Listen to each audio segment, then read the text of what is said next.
यार जब टूरिंग पे निकल रहे हो ना, जब आप किसी लंबी टूर पे जा रहे हो, एक तो कोशिश करो कि आप फास्ट लेन पे मत चलाओ, स्पेशली फॉर टू व्हीलर्स।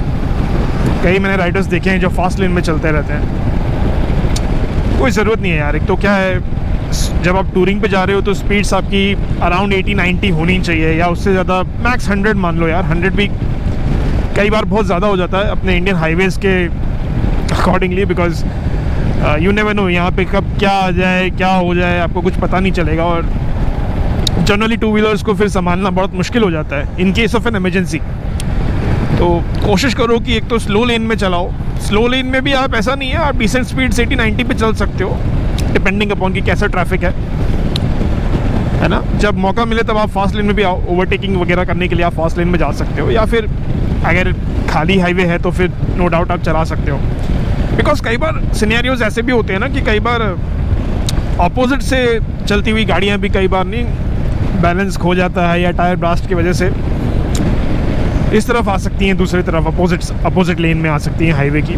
सो थोड़ा सा आपको एक्स्ट्रा टाइम मिल जाएगा। इसका मतलब ये नहीं है कि वो स्लो लेन में नहीं आ सकती, बट अगर आप फास्ट लेन में हो तो थोड़ा आपके पास टाइम कम है। रिएक्शन टाइम जो होता है ना, जो बहुत क्रूशियल होता है बचने में, वो क्रूशियल टाइम आपको मिल जाएगा अगर आप स्लो लेन में चल रहे हो और थोड़ा एक डिसेंट स्पीड मेंटेन कर रहे हो, 80-90, नॉट अबाउट दैट। बिकॉज मेरे हिसाब से वो स्पीड्स फिर वो आपको ज़रूर नुकसान पहुंचा सकता है, वो स्पीड पे कभी भी कोई भी चीज़। तो अवॉइड करो इतना चलना। मतलब ठीक है, कभी कभार आप फन राइड कर रहे हो, that is a different thing, but जब आप लंबे टूर्स पे जा रहे हो, मैं स्पेसिफिकली बात कर रहा हूँ, जब आप टूर्स पे निकले हो, आप टूर करने निकले हो, तो आप डिसेंट स्पीड्स करो यार, जर्नी को एंजॉय करो। आप point A to point B करने नहीं जा रहे हो, है ना, जैसा नॉर्मली हम संडे राइड्स पे करते हैं, point A to point B गए, नाश्ता कर लिया, घर वापस आ गए, that is a different thing. वहाँ पे भी काफ़ी हमें स्पीड्स का तो फिर भी ध्यान रखना ही चाहिए, लेकिन स्पेशली जब आप टूर पे जा रहे हो तो अवॉइड करो ये हाई स्पीड्स पे चलना। या फिर कई राइडर्स मैंने देखा है जो बिग बाइक्स पे होते हैं, अराउंड 120-140 भी कर रहे होते हैं। दैट इज़ वेरी रिस्की यार, पता नहीं कब क्या हो जाए, गाय, कुत्ता, बिल्ली, कुछ भी आ सकता है ना। So please avoid that. और डिसएडवांटेज जो मैं बात करना चाह रहा था कि टूरिंग के टाइम पे, या जनरली जब हम बाइकर्स बहुत हाई स्पीड पे क्रूज़ कर रहे होते हैं या पास ऑन कर रहे होते हैं किसी व्हीकल को, कई बार क्या होता है ना, अपना जो एक तो इंडियन रोड्स तो वैसे अनप्रडिक्टेबल हैं ही, यू नेवर नो कब खड्डा या कब क्या आ जाए, क्या ऑब्स्टेकल गाड़ी के सामने आ जाए, उसको क्या डिसीजन लेना पड़ जाए आगे वाले ड्राइवर को। पर एक दूसरी चीज़ ये भी है ना कि जब आप इतनी स्पीड में किसी गाड़ी को पास थ्रू करते हो तो कई बार जो ड्राइवर्स होते हैं, अब क्या है ना, ड्राइवर्स भी ऐसा नहीं है कि सारे बहुत ही वेल ट्रेंड ड्राइवर्स हैं। कोई बेचारा मजबूरी में गाड़ी चला रहा है, कोई कभी कभार गाड़ी चलाता है, तो उनको इतना एक्सपीरियंस होता नहीं है। और जनरली बाइक्स का तो किसी को भी इतना एक्सपीरियंस होता नहीं है, जो हाई स्पीड बाइक्स होती हैं कि ये कितनी स्पीड में आ सकती हैं। तो इन चीज़ों का थोड़ा ध्यान रखना चाहिए कि आगे वाला ड्राइवर ने आपको नोटिस कर लिया है, बिकॉज कई बार उनको लगता है कि अरे बाइक आ रही है, इतना टाइम लगेगा, या फिर इतनी जल्दी नहीं पहुंच पाएगी, या फिर उनको आइडिया ही नहीं होता, एकदम से बाइक आवाज़ करते हुए निकलती है, वो कोई गलत अगर मैनूवर ले लें अपनी गाड़ी से तो आपके लिए भी बहुत फैटल हो सकता है। तो प्लीज़ अवॉइड दैट ऑल्सो। जब आप पास थ्रू कर रहे हो किसी व्हीकल को तो बहुत ध्यान से, बहुत देख के, एक बार गाड़ी के मिरर में भी नज़र मार लेनी चाहिए कि ड्राइवर ने आपको नोटिस किया है या नहीं किया है, बिकॉज़ वो चीज़ बहुत ज़रूरी है ना। प्यार से चलाओ, प्यार से लोगों को चलने दो, हुड़दंग मचाने नहीं आए हो आप रोड पे, राइड का मज़ा लेने आए हो, जैसे बाकी लोग भी अपने फैमिलीज़ के साथ, या जो भी अपने काम से जो भी कर रहा है। ठीक है, मतलब हर कोई आराम से नहीं चलता है, एग्री, बट आप कोशिश करो कि थोड़ा आराम से ही चलो। इसीलिए मैं कहता हूँ 80-90 इज़ परफेक्ट स्पीड जब आप टूर कर रहे हो या कभी भी राइडिंग पे भी जा रहे हो ना, तो दैट इज़ डजंट मैटर्स कि आपकी बाइक कितनी कैपेबल है, कितनी नहीं है, क्योंकि स्पीड लिमिट तो उतनी ही है ना। भले ही आपके पास लैम्बोर्गिनी हो या कोई मारुति हो, स्पीड लिमिट फॉर हाईवेज़ तो उतनी ही रहने वाली है, गाड़ियों के हिसाब से स्पीड लिमिट नहीं बदलती है। सो उस चीज़ों का भी ध्यान रखना बहुत ज़रूरी है। तो जब भी आप किसी गाड़ी को फॉलो कर रहे हो, कोई भी ट्रैफिक सिचुएशन है या कुछ भी है, try to keep a bike on the lines of your rear tyres ना, जो गाड़ी के रियर टायर्स हैं उनको फॉलो करो, ना कि गाड़ी के मिडल को, बिकॉज यू नेवर नो गाड़ी वाले के आगे क्या ऑब्स्टेकल आ रहा है। आपका विजन इतना नहीं है, आप गाड़ी के आगे नहीं देख पा रहे कि गाड़ी के आगे क्या है। गाड़ी का ड्राइवर कब क्या डिसीजन लेगा वो आपको पता नहीं है, बिकॉज उसके आगे जो ऑब्स्टेकल्स हैं वो उसको दिख रहे हैं, आपको नहीं दिख रहे हैं। सो ऑलवेज अवॉइड, एक तो टेल गेटिंग मत करो, टेल गेट मत करो, एक हमेशा एक सेफ डिस्टेंस बना के चलो और कोशिश करो कि इधर लेफ्ट या राइट साइड का जो रियर टायर है गाड़ी का उसे फॉलो करो, ना कि उसके बीच में चलो, बीच की लेन गाड़ी को ही फॉलो करो, कभी मत करो ऐसा, बिकॉज आगे क्या ऑब्स्टेकल आएगा आपको पता नहीं है, खड्डा आ सकता है या कोई मरा हुआ जानवर हो सकता है, कुछ भी हो सकता है। गाड़ी वाला कई बार कोशिश करता है, स्पेशली एसयूवीज़, कि वो बीच में से निकालते उस ऑब्स्टेकल को, और अगर आप बीच में उसको बिल्कुल पीछे पीछे फॉलो कर रहे हो स्ट्रेट लाइन में गाड़ी को, तो फिर आपके लिए वो बहुत फेटल हो सकता है। So please avoid that. तो बात कर लेते हैं क्लासिक 350 के इंजन की। तो इसमें लगा हुआ है 350 CC air cooled long stroke engine. अच्छा, अब लॉन्ग स्ट्रोक इंजन्स की बात कर लें तो they are specifically design for low RPM functions में, जहां मतलब बेसिकली इन इंजन्स का जो आरपीएम होता है वो बहुत कम रहता है। They can produce more torque but they can't produce more BHP, more power. So इस चीज़ का हमेशा ध्यान रखना चाहिए कि आप जब एक single, specially I don't know about multi cylinder long stroke engines, पता नहीं ऐसा कोई इंजन है या नहीं, but single cylinder long stroke engines जो हैं उन्हें ना बड़े प्यार से चलाना होता है, मतलब इन द सेंस कि उनका एक अपना कैरेक्टर है। आप उनको ऐसे नहीं चला सकते कि यार जैसे आप कोई ड्यूक चला रहे हो, या फॉर दैट मैटर कोई भी शॉर्ट स्ट्रोक इंजन जिस तरह से आप चलाते हो या चलाते थे, आप इन बाइक्स को वैसे नहीं चला सकते। These bikes are made for low speed high torque operations, जहां आप बेसिकली ईजिली 80-90 की स्पीड्स को मेंटेन कर पाओ और प्यार से चल पाओ बेसिकली, है ना। थ्रॉटल, कई लोगों को मैं देखता हूँ अब क्लासिक चला रहे हैं या मेटियोर चला रहे हैं, थ्रॉटल को बार बार पूरा घुमा देते हैं। अरे भाई, ये इंजन उस काम के लिए नहीं बना है यार।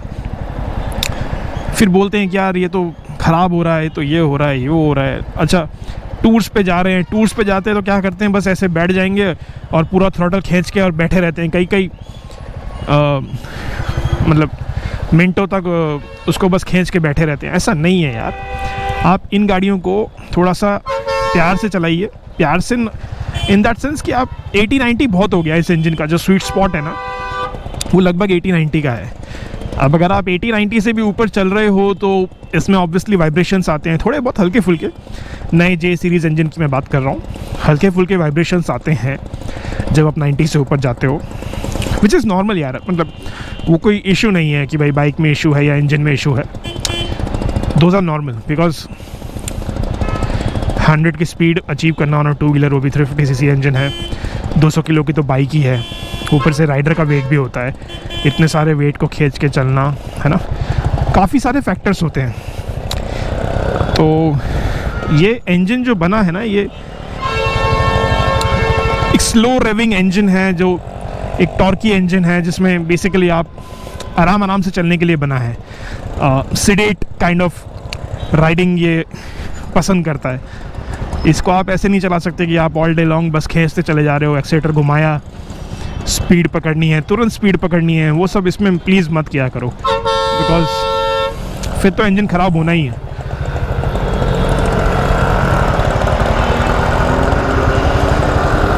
प्यार से चलाओ, प्यार से गियर शिफ्टिंग करो।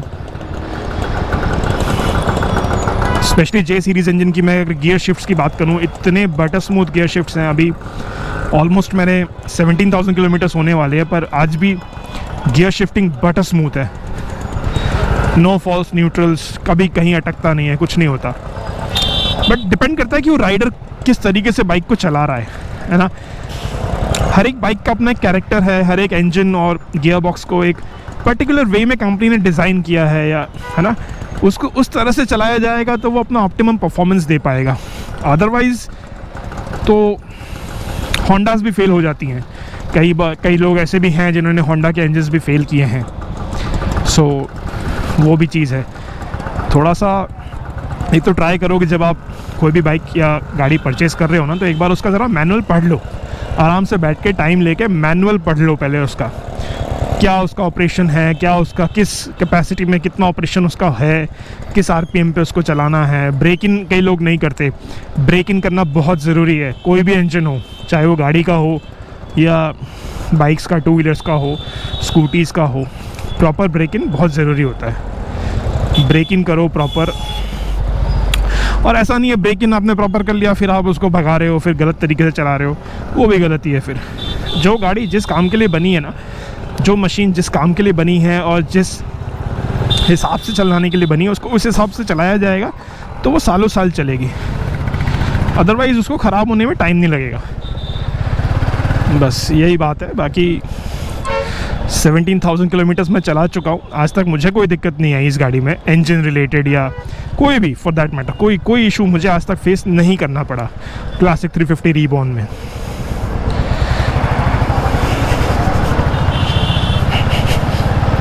गाड़ी का ना अगर बाइक का भी मैं बात करूं तो गियर शिफ्टिंग का ना एक पर्टिकुलर आरपीएम और एक पर्टिकुलर स्पीड होती है।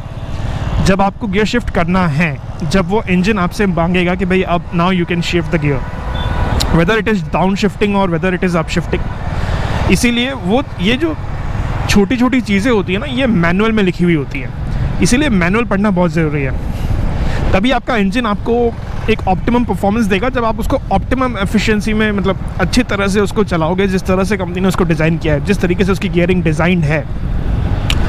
अगर आप उल्टे सीधे शिफ्टिंग कर रहे हो, नहीं हाई आरपीएम पे जाके फिर शिफ्ट कर रहे हो, जो गियर 2000 पे शिफ्ट हो जाना चाहिए वो गियर आप 3, 4, 5,000 पे जाके शिफ्ट कर रहे हो, तो ऑब्वियसली गियर्स नॉची होंगे, गियर्स आवाज़ करेंगे, और लॉन्ग टर्म में जाके वो गियर्स जो गियर शिफ्टिंग है वो उतनी स्मूथ नहीं रहेगी, वो ख़राब होगी, बिकॉज मैकेनिकल चीज़ें हैं यार, घिसती हैं अंदर जाके वो चीज़ें। तो इन चीज़ों का भी ध्यान रखना बहुत ज़रूरी है, इसीलिए मैनुअल पढ़ना बहुत ज़रूरी है। मैनुअल पढ़ो। अब क्लासिक की मैं बात करूँ, क्लासिक में आरपीएम मीटर नहीं आता है, तो कंपनी ने क्या किया हुआ है, गियर शिफ्टिंग के लिए आपको स्पीड दी हुई है कि भाई इस पर्टिकुलर स्पीड पे आपको इस गियर पे होना है ना। वेदर अब अप शिफ्टिंग की मैं बात करूं या फिर डाउन शिफ्टिंग की बात करूं, तो किस पर्टिकुलर स्पीड, एक डोमेन कह सकते हो आप कि भाई अगर आप मान लो 3rd गियर में हो और आपको 4th गियर पे शिफ्ट करना है, तो उसका एक रेंज है कि 40 to 50, 55 के अंदर अंदर आपको अप शिफ्ट करना है। फिर अगर आपने अप शिफ्ट कर दिया है, आप ऑलरेडी 4th गियर में हो, आपको डाउन शिफ्ट करना है, तो डाउन शिफ्टिंग भी आपको कब करनी है कि भाई आप 35 तक आ गए हो, तो आपको 4th गियर से फिर 3rd गियर पे आ जाना है। ये वो चीज़ें हैं ना जो आपको सिर्फ मैनुअली बता सकती है, या फिर ऑनलाइन भी आई गेस कुछ किसी पोर्टल पे ये नॉलेज दी गई हो तो अच्छा है, बट ये वो सर्टेन नॉलेज है ना जो एक राइडर को होना चाहिए अपनी मशीन को लेके। स्पेशली हर एक मशीन का तो नहीं, आपको याद भी नहीं रहेगा, बट जो मशीन आप यूज़ कर रहे हो, जो आप चला रहे हो, उसके बारे में आपको इतनी चीज़ें बहुत पता होनी चाहिए। ऑयल चेंज का इंटरवल क्या है, फ़िल्टर चेंज का इंटरवल क्या है, ये सारी चीज़ें आपको पता होनी चाहिए। और टाइमली मेंटेनेंस बहुत ज़रूरी है गाड़ी का। जैसे कि एक बोलते हैं जैसे मेंटेनेंस टाइम पे ज़रूरी है, वैसे ही गियर शिफ्टिंग, अच्छा प्रॉपर फ्यूल, ये सब भी उतना ही मैटर करता है। तो इन सब चीज़ों का भी ध्यान रखना बहुत ज़रूरी है।